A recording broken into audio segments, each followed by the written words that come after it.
Hey everybody, this is Alex Merced from alexmercedcoder.com. And what I want to do in this video is that I wanted to share with you guys just sort of my guide, my advice, my perspective on becoming a developer in 2020 and 2021.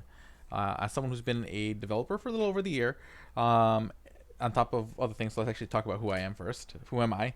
I'm also a full stack developer for the company Crossfield Digital.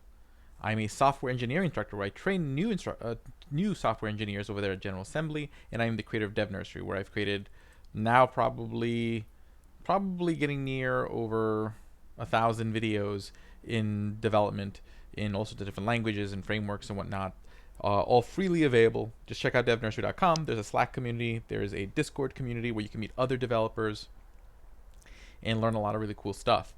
But bottom line is, I've been really immersed in the software engineering industry as a software engineer, as an instructor, as an enthusiast, as a lover of the craft.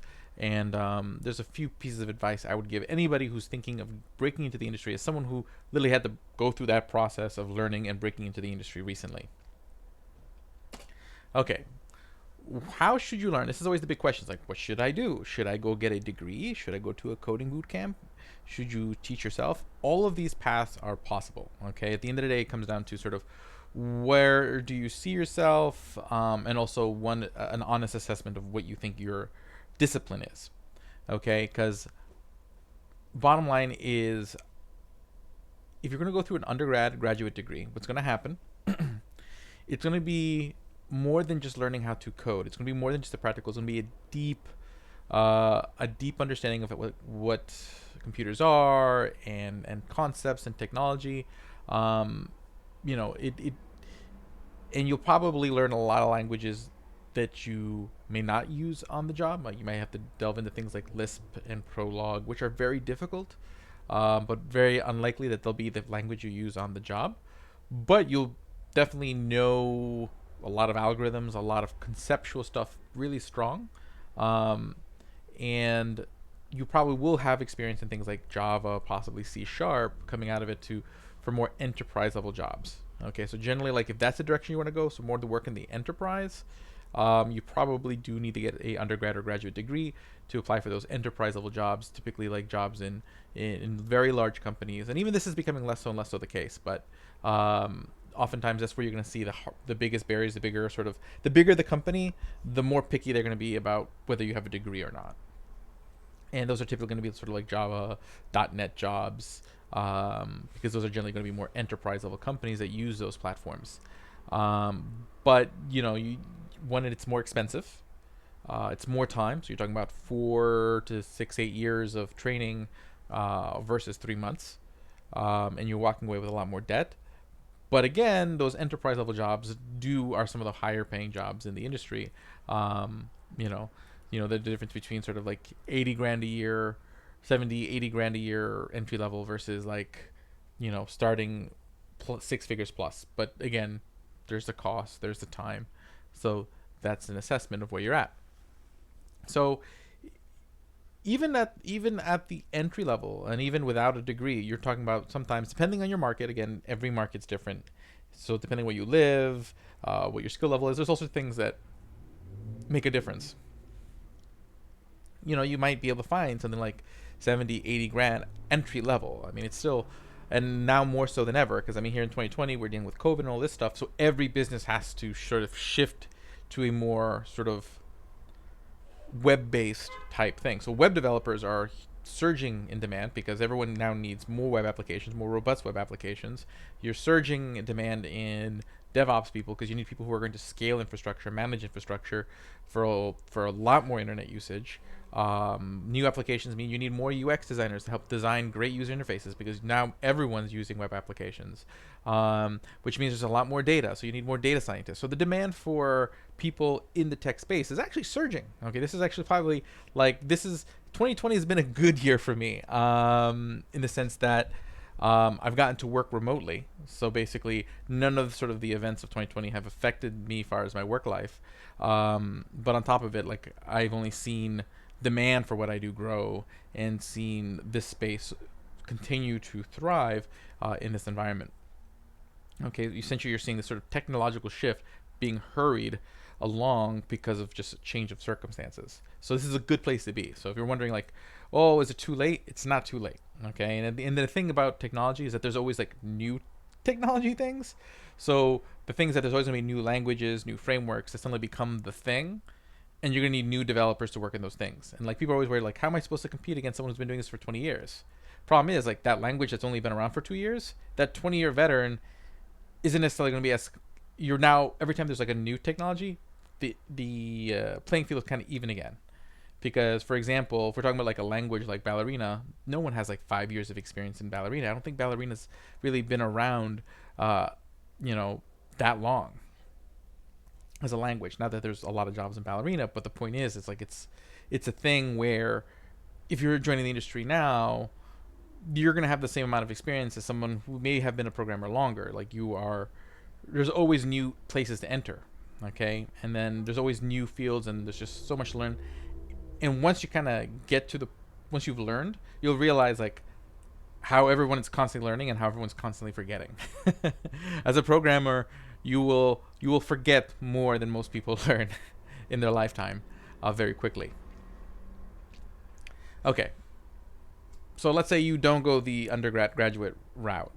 You could teach yourself. The problem with teaching yourself is that it depends on your discipline. Okay, if you are a very disciplined person, then you can make sure that you structure, good study time for yourself, and then that could be a good route for you. And there are people who that's good for. Like I definitely taught myself a lot of stuff before I did a coding boot camp. Where the coding boot camp really helped me is just give myself some structure, because I was learning a lot of stuff, but I was kind of like learning things like out of order, in a sense. So certain things didn't make quite click as well. I was spending a lot longer than I probably needed to on certain things.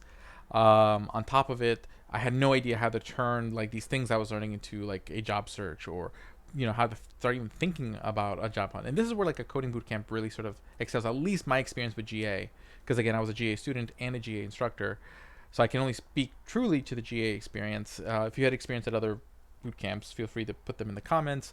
But I can definitely speak very highly of the experience at GA, that you get that support in the sense that I basically had multiple job offers the day I graduated. Not, I wouldn't say that's a typical experience, but that was my experience, because I went in there, one, having prepared beforehand. Like I did study myself beforehand, and I'm gonna give you some of the advice give you some advice of the things that I did that really helped me kind of accelerate my job search. Okay. But with the coding bootcamp, you do get guidance. You do get people who are going to not only just help you become a better developer, but help you think about your job search and your career. So it's a more holistic approach. Okay, it's not, because at the end of the day, it's not just about how good you code. It's going to be about how do you work in a team, how do you present yourself, how do you think about your job search. Do you have a well-formed idea of what your career is? These things are going to help you stand out versus other candidates who maybe are really skilled and taught themselves, but they don't really sort of know what an employer is looking for, because they never had this conversation about sort of how to approach a job hunt. Again, if you're self-taught, these are things that you can look up, that you can learn, but again, it comes down to like, do you trust yourself to be able to be disciplined enough to do that all on your own? If not, a coding bootcamp is a great solution that really helps especially if you're new. Like if you're someone who isn't like super into coding, like I'm like a huge coding enthusiast, but if you're not super into coding and you want to get into coding, coding bootcamp is the best option. It'll kind of force you to really sit there. It's like a fire hose of information, but it's designed to get you from sort of zero to hero in that 3 to 4 month span. Again, 3 to 4 months, you're not going to become the greatest programmer in the world, but you'll probably be good enough that you can do some jobs.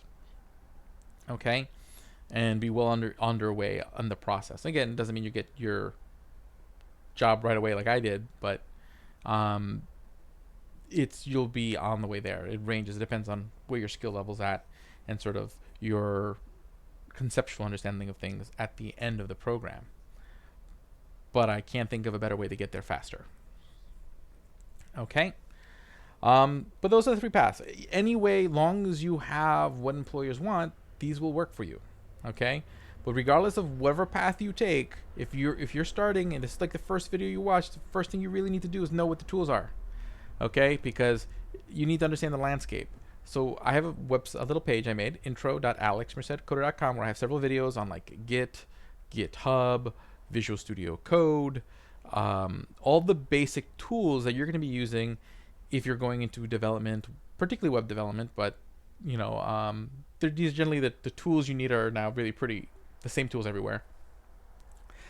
Okay, because a lot of times where I see people get hung up is they get too intimidated by the tooling. So even though they may understand the language and the syntax better, they get held back because their foundational understanding of the tooling gets weak. So watch those videos. It'll go a long way in helping you cross that bridge, and having that solid foundation going into your learning. Also, General Assembly has a really good free tool for learning the basics of HTML, CSS, and JavaScript, which is a great way to introduce yourself to coding. So even if you're not thinking of going into web development, knowing those HTML, CSS, and JavaScript basics can help you start thinking about how it works and the concepts and the how things function. And the way, if you go to this dash.generalassembly, dash.generalassembly, it's a really nice visual, gratifying way of doing it. It's like, I think it's like 5 lessons, and it covers things like CSS animations, HTML, CSS, JavaScript. You know, it's pretty. You can actually do some pretty cool stuff by the end of those 5 courses. So I highly recommend doing it. I think it's one of the cooler free tools out there for learning. And then the SoLearn is a mobile app and an online community for learning. This is also a good thing, especially if you're going to go, you're thinking of doing a coding boot camp, just doing some of the SoLearn courses ahead of time. They're like, you can just do them on your phone. They're self-guided. They're pretty straightforward. Like, they're not going to give you like a lot of actual like coding experience. It's more like fill in the blanks, but it gives you enough of foundation that like if you're starting a boot camp right afterwards, like you'll feel very comfortable. Like you won't have the struggle that sometimes people have when they go in there completely fresh. Okay, so it's definitely one way to kind of help prime you, for that 3-month fire hose of information. Okay, because I mean, if you're going to a coding boot camp, if you're doing a full-time coding boot camp, talking about like 8-hour classes a day, Monday through Friday, you got to be prepared for 8 hours a day of classes and 4 hours a night of homework. It's that 4 hours a night of homework, if you do some preparation before the course, can be 1 hour of homework. Okay, it really just depends on sort of like how comfortable you are with the material. So doing these steps to kind of give yourself a foundation before boot camp, will definitely make the boot camp experience a lot easier. And then also at the end, on the other side, also will shorten your job hunt, because you'll come out on the other side already a lot stronger. You know, so I highly recommend, if you're thinking about a boot camp, these are things you can do about a week. Okay, you know, if you have a free week, you just watch these videos, do these little online courses, and do this on your phone. You'll have a nice solid foundation. You go into that boot camp. 3 months later, you'll be in pretty solid shape. Okay, so that's enough of that. What things do you need to learn? You need to know how to use Git and GitHub, no matter what you're doing, whether you're a data scientist, data analyst, web developer, DevOps. You're going to be using Git and GitHub a lot. Okay, Git and GitHub have a really cool tool for learning more about GitHub, and it is free. It's called labs.github.com. There's even like custom lessons that users of GitHub have created on GitHub Actions for learning like languages and other tools. But mainly what I mean here is like learn how to use like GitHub features like merging, all sort of just basically understand GitHub as a whole. It'll make your life a lot easier understanding what GitHub can offer you and what it is actually doing. And understanding that Git and GitHub are 2 different things. Okay, I'm saying it now. And you'll forget this later. I know you will.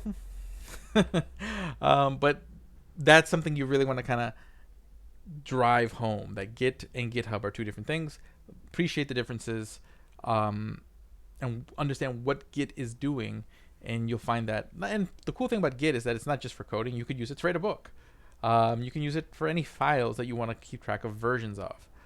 But once you understand what Git and GitHub is fundamentally doing, you will find it to be an invaluable tool, and basically a necessary tool in technology. You need to learn a programming language. Generally, I recommend that if you're new to this, start with JavaScript, Python, or Ruby. Choose one of those three languages and learn it well. Ideally, you'd learn all three, but start with one. Start with one, and just start from the beginning. Get used to all the syntax. Ideally, you'd want to start doing algorithms like on a website like CodeWars.com or HackerRank.com to practice what you've learned, okay, and get that score up. But you just want to be very comfortable just sort of being able to manipulate information, organize information, etc. So a programming language. But once you learn one programming language, learning every other language becomes a lot easier because the concepts don't change. Functions don't change. Variables don't change. Classes don't change. It's just the syntax, the way you write it, that changes. An IDE or text editor. Okay? Most people are going to see are using Visual Studio Code. Okay, sorry for all the sirens in the back. I live in Brooklyn. It's election day, so it's kind of loud. Okay, Visual Studio Code. Atom is another IDE that was created by GitHub, I think. And then there's JetBrains. That's a huge suite of IDEs, depending on what language you're using. So they have like PyCharm for Python, WebStorm for like JavaScript, RubyMine for Ruby, and they have a whole bunch of other ones. So those are pretty good. Those aren't free though. Visual Studio Code and Atom are free. Visual Studio Code tends to be sort of my tool of choice. But they're pretty nice. They offer some really nice features. If you're a student, like as a student, when I was a student of GA, I was actually able to get a license for the JetBrains IDs as a student. Now, how to make HTTP requests. So you may not be in web development if that's not the direction you're going in, but regardless of what you're doing, you're going to be working with the web. Okay, so understanding like making HTTP requests, what the different like verbs are: get, post, put, delete, options, all these things. That's something you're going to really want to understand, because it's about how we grab information from different places, how we send information to different places. And if you're working with data, which is literally all of tech, you need to know how to do HTTP requests. So at some point, you really want to make sure you understand that concept. Also, you want to understand data science, computer science stuff. Data structures, design patterns, algorithms. Those are the main three. Data structures are just basically different ways that data gets organized. Design patterns are different patterns for solving problems. And algorithms are also just certain answers for particular not just a design pattern, like a generic pattern to a design. These are like more specific, like how do we create this search algorithm, okay, to search for things? How do we create this certain sorting algorithm to sort things? And the reason why these are important, and these do come up in interviews quite a bit, is the reason why this is important is because, and one thing I'll say, the more I've understood these things, the more I learn about these things, I can definitely sense the better programmer I become, because I look at what I'm doing conceptually more. Like I'm no longer like just looking at my syntax. I'm thinking more about sort of the bigger picture of what's the problem and how I'm solving it. And that's when you really start thinking like a programmer. That's what you want to get to. You're no longer thinking, it doesn't matter what language you have, because they all do the same thing. It's more about thinking, what is the solution to the problem? What is my problem? Okay? And kind of studying sort of how data is structured and its traditional design patterns. One, help you by understanding solutions that already exist. It helps you understand problems better. So, people think this is just to learn. This is something just to learn so that we can ace an interview. No, this will make you a better programmer. Okay? Especially like taking the time to like code out data structures, make like mock versions of data structures in code, or trying to implement different design patterns. You'll see that it actually really does make a difference, and you can see those in my videos, in my computer science playlist. Okay, now to the part that you all care about, finding a job. Okay, bottom line, things you should always be doing, always be applying. Like at the end of the day, like once you know the basics, like once you feel like you know Git, you know how to program, like all that stuff, like what you must learn, you know how to make HTTP requests, you can kind of build basic projects. Start applying. You will get turned down a lot. That's fine. Okay, it's like anything in life. Anything in life is a numbers game.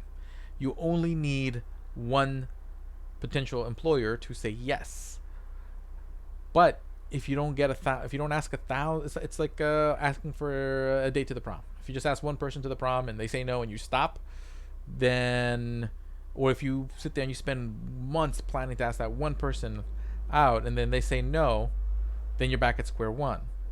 Okay, or What other examples are? It's sales. Okay, it's sales. You are selling yourself, and remember that you are selling yourself. Okay, so you are your best product, and if you think of yourself as a product, you start thinking about how to make yourself better, and that's a key thing. You are your best product. You are your most valuable product because you're the only one who has you to offer. Okay, so always be thinking about how you can make yourself more value added, but always be applying. Always be trying to sit there and say, hey, who wants me? Okay, so don't worry about people being like, oh, we wish you had more experience or whatnot. Good, you got to know. Apply to another job. Okay, but you won't get a yes unless you go through some no's. Always be branding. Again, at the end of the day, you are your best product. Okay, so you need to create an environment that communicates to everybody your value. Okay, so I was very aggressive about this. This is why I was able to land so well. Okay, I mean, I was putting out blogs about technology, just putting out learning things and putting out that information. As I learned, everybody else learned because I would share everything I learned with everybody else through blogs, through podcasts, through videos. I recommend doing all three. Okay, because it teaches you how to write. Because the thing is, during an interview, you are communicating. Okay, you will do some technical assessments, but at the same time, there's that portion where you speak. And if you can't speak about code and coding concepts and computer science concepts eloquently, then you're putting yourself at a disadvantage. And the only way to get better at talking about things is talking about them. And it's kind of hard to sit there and just force a technical conversation in the middle of a conversation with your friends. So a good way to kind of force yourself to talk about code is to do a podcast about code, where you talk about coding concepts that you like, or do videos where you code things and you walk through what you're doing in your code and why you chose to do what you did. Okay? It doesn't have to be perfect. Okay? No one's expecting you to be a perfect programmer. Okay? And you watch my videos, I do Google searches in the middle of my videos because that's what a developer does. Developers use Google. Okay, every developer is constantly Googling things, constantly going to Stack Overflow, constantly having to look up things as they hit problems. Okay, but the benefit is if someone who's looking to potentially employ me sees that in a video, what do they know? They have an idea. They not only can they see that I'm coding, that I code regularly, and that I can talk through my code, but they can also see that I'm not shy to go look for answers, and they can see what my thought process is when I look for answers. So they can see that I can find answers either quicker, slower. They get an idea of who I am as a developer. So putting that content out there, one, you help other people because other people get to learn from what you've learned. But at the same time, you are helping prove that, show the world in other ways that you are the developer that they need. Okay?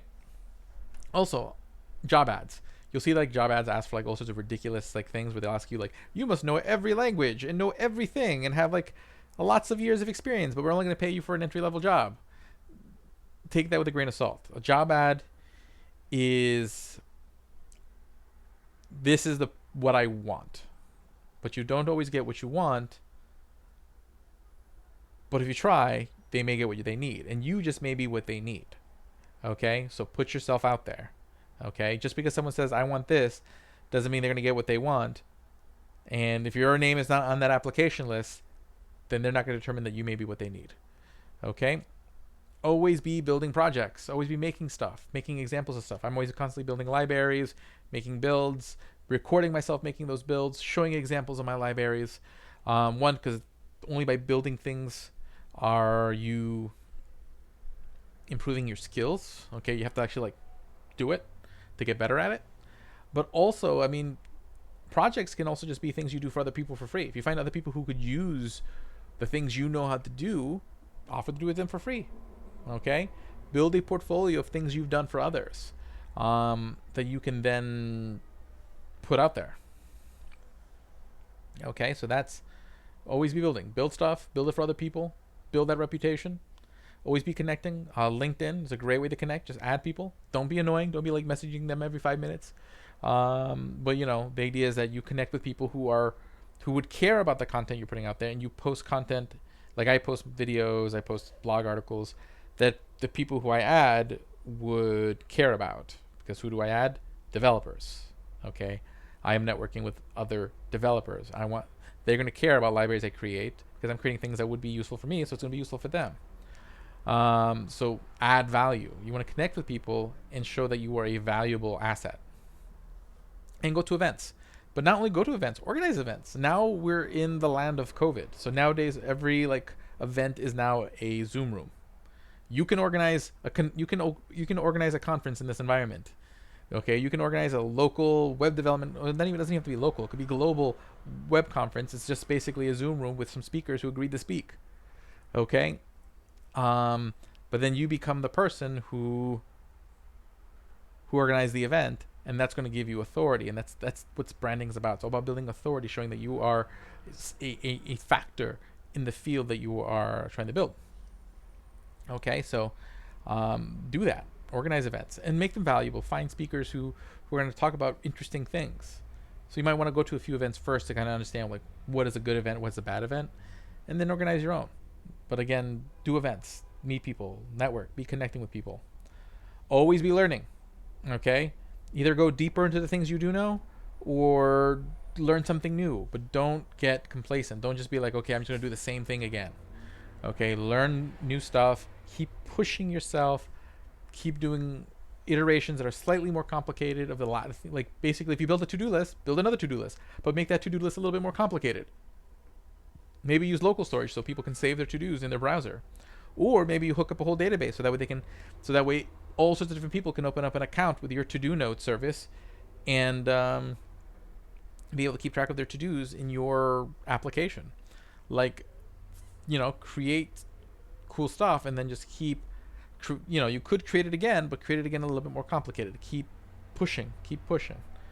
Okay, now let's talk about some of the different jobs some of the different fields, not all of them. This is not an all-inclusive list, but there's like front-end developer. That's like basically building sort of the part of the website that runs in the browser. So there what you want to learn is like JavaScript. You want to learn at least one of the main UI frameworks, which are React, Vue, Angular, Svelte. At least one of them, but generally once you've learned one, the other three aren't too hard to learn. So it's learn one really well, and then maybe do like a couple tutorials in the other three, so that way like if you find yourself in an interview for one of those jobs, you're already kind of familiar with the terminology, you kind of know the basics, that you can persuasively make the case that, hey, while this is not my main framework, I can switch over for you if you hire me. CSS, okay. Generally, you're going to be really good at JavaScript or really good at CSS. Oftentimes, if one's your strength, the other one's your weakness. I can speak to that from personal experience. I'm definitely more of a logic person. CSS is a much more sort of, there's a logic to it, but it's more abstract, it's more about having a sort of a creative eye and a design eye, which within certain parameters I can do something passable, but I'm not a designer by nature. I can definitely, if you give me a mock-up, I can recreate it, but not a good color picker or font picker on my own. But there's tools out there that help you, and we all lean on those tools. HTML, jQuery. People will make fun of jQuery. People will sit there and say, I can't believe you're learning jQuery. The thing is that, hey, there's a lot more websites that have existed. I mean, if your website was built like 10 years ago, maybe over 10 years ago, it's probably using jQuery. And those companies didn't just redevelop their entire applications just because, hey, look, React is here. So there's going to be plenty of employers who have web applications and code that are fairly old. And it's probably going to have jQuery code in there. A lot of libraries have jQuery underneath the hood. And understanding jQuery and plain vanilla DOM manipulation is going to go a long way in being a better front-end developer. So do learn that stuff. Don't just skip to React. Okay, like that's what a lot of people do. They'll just sit there and say, okay, then you learn the basic CSS, HTML, JavaScript, and then skip to React. Don't do that. Be good at JavaScript. Be good at CSS. Be good at HTML, and then React will be easy. If you don't have a strong JavaScript, CSS, and HTML, React will be very hard. I mean, it can be hell of a learning curve at the beginning there. Backend developer. You want to learn how to create a web server. Okay, the main frameworks for creating a web server in JavaScript is Express, and Python it's Django, and Ruby it's Rails, PHP is Laravel. Doesn't mean it's the only one of those languages. There's plenty of frameworks in all four, and there's other languages that have their own web server frameworks, but those are the main ones. Probably if you're looking for work, it's going to be in one of those areas. Okay, more than likely. The only one I would probably maybe give like a honorable mention to is Nest.js, because if you're working in the Angular space, Google's who created Angular, and they're generally like kind of pushing this whole Nest.js Angular combination. So keep that in mind. But also, if you're learning backend, it's not just about how to spin up a web server, but it's working with databases and authentication. Like these are the things, being able to create an API where we can have the security of authentication, where we can store data in databases. Like these are the things that are the realm of the backend developer. When you know both, like myself, you're a full stack developer. So that's where that term comes from. DevOps is more like the infrastructure person. They're there to make sure that applications are deployed, that they can scale. So they need to learn things like Docker. Docker is sort of a way to like make little buckets for your application. Docker Compose allows you to take all these little buckets and make them work together.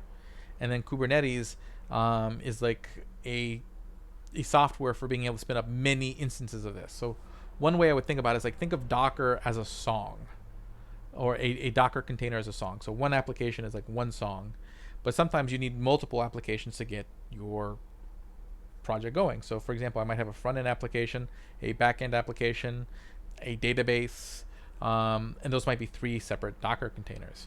And I need those to all work together. So Docker Compose is like the album where all my songs go, and they're kind of in this package that together they become the album. But I may have lots of different albums depending on what I need. And sometimes I need multiple copies of an album running at the same time. That's what Kubernetes does. It's more like the jukebox of albums, and it basically queues up the right containers and the wrong container. Like it just automates the whole stuff. So that's what these 3 things do.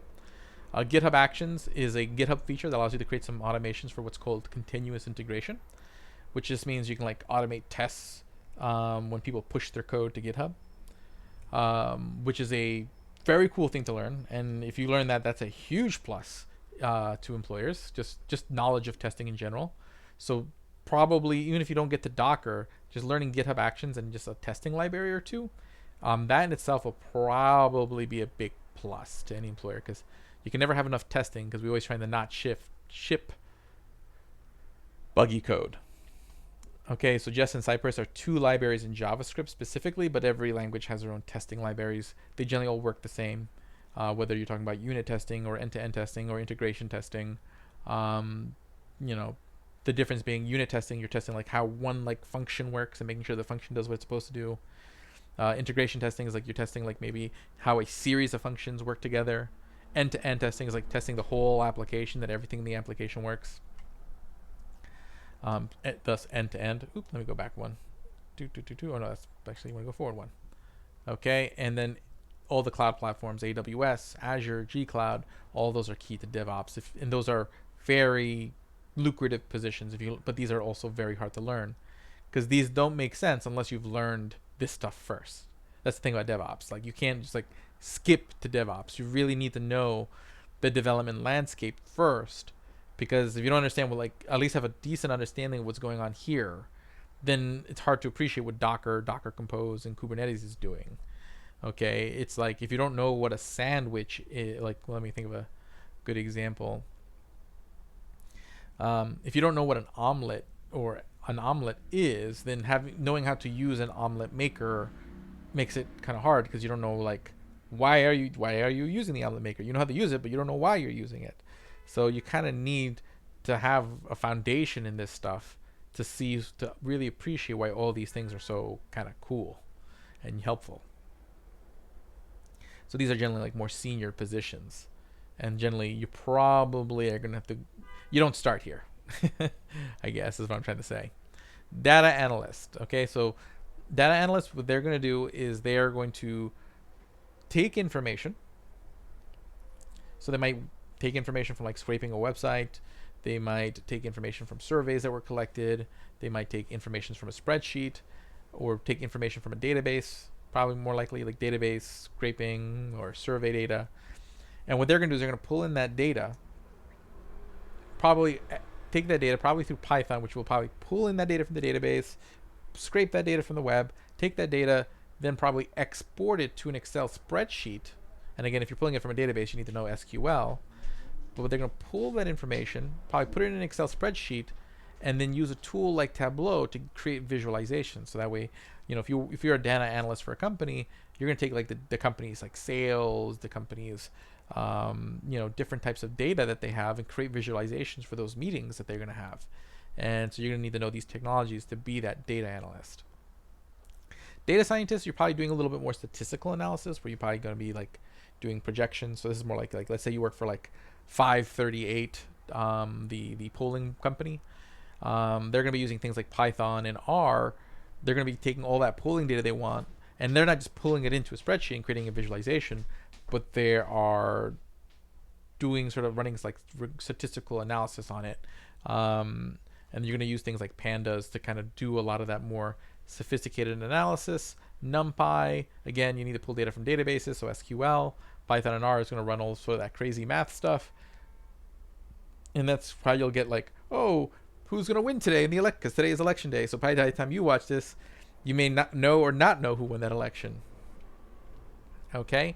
But that's data scientists. And then there's machine learning, where you're creating software that learns. So basically, it'll do things, it takes those results, and then those results keep compounding how it decides, how it makes decisions in the future. So basically, for example, if I were thinking of a real life example, like, do I put my finger in the fire on the stove? Okay, the first time, I'd never been burnt before, so yes. Okay, but the second time I do it, now I've been burnt once, so I'm thinking no. So you're kind of creating all this, it's constantly collecting data based on its experiences and making decisions. And then basically the decisions it makes the next time it repeats itself becomes different. And that's kind of like what you're doing with machine learning with these kind of libraries. So again, once again, you're learning Python. So Python's always a good language to learn because it's very much used in the data field, more data related fields. TensorFlow, Keras, PyTorch are libraries that specifically deal with machine learning. Okay, mobile development. You can natively develop on a phone using Swift or Kotlin, or you can try to do cross-platform development using Dart, Flutter, React Native, which is JavaScript, NativeScript, which is JavaScript, or Kivy, which is Python. I did recently, just actually today, put out a video on the intro to mobile development, so check that out. Enterprise. So remember I mentioned, like, chances are, like, if you want to get into this space, you probably do need an undergrad or graduate degree still. Again, that is changing. Bigger enterprises are starting to look more into like bootcamp grads, as bootcamp grads have flourished during the time that bootcamps have existed. So this is changing, but again, generally with the places where you're seeing like .NET, C#, F# being used, and Java, those are sort of the more, I would say, pickier spots, because generally big companies always play it very safe, because the reason is everyone answers to somebody in a big company. It becomes bureaucratic. So basically everyone's more worried about, like, if something goes wrong, who are you going to blame? So if you're using Java, okay, this very old, .NET or Java, which are these really big ecosystems that have been around forever and whatnot. So even if let's say your software kicks out or something goes wrong, no one's going to judge you for going with that versus going with some sort of like new upstart language or some new upstart framework. So it's a safe pick if you're that person who makes that decision at the enterprise. Same thing with hiring, okay?